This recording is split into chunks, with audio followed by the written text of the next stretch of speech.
Posibleng political strategy lang daw ang pagharap ni dating Pangulong Rodrigo Duterte sa pagdinig ng Senado kaugnay sa war on drugs. Git naman ng ilang kongresista, dapat makulong si Duterte dahil sa mga inamin niya.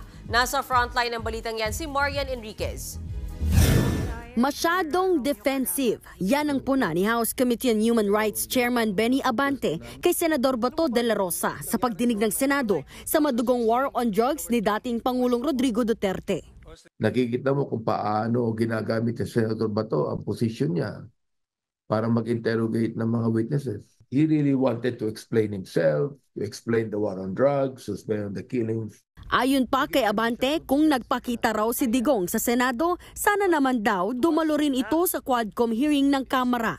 Maaari raw gamitin hindi lang ng mga lokal na otoridad, kundi maging ng international community ang mga pahayag ni Duterte sa pagdinig, gaya ng pag-ako niya sa lahat ng mga nagawa ng mga pulis noong drug war. PRRD's admission should be taken seriously. There is a crucial opportunity to reaffirm our commitment to human rights, justice, and the rule of law.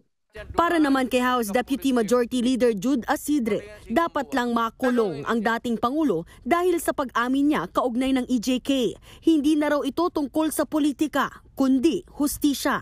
Para rin kay Cagayan de Oro City Representative Lordan Suwan, hindi dapat ipagwalang bahala ang ginawang pag-amin ni Duterte. Ayon naman kay Assistant Majority Leader Paulo Ortega, kung hindi raw kikilos ang mga otoridad sa Pilipinas, dapat na itong aksyonan ng International Criminal Court o ICC.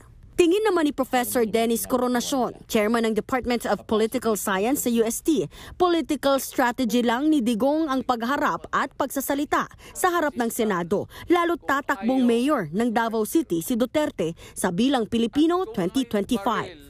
Probably he feels like he needs to defend himself because obviously based on the survey ratings, his popularity is starting to dip or to decline.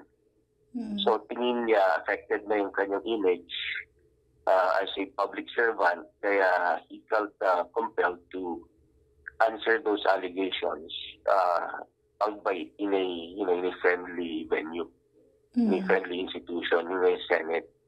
Pinabulaanan naman ng palasyo ang sinabi ni dating Pangulong Duterte na nananatiling talamak ang krimen sa bansa.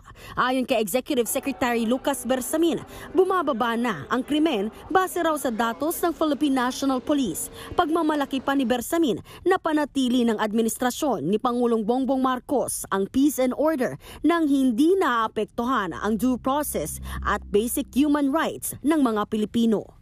Nagbabalita mula sa Frontline, Marian Enriquez, News 5. Mga kapatid, may Los Baños po. Huwag magpahuli sa mga balita at impormasyong dapat ninyong malaman. Para sa mas malawak na balitaan at diskusyon, mag-follow at mag-subscribe sa social media pages ng News 5.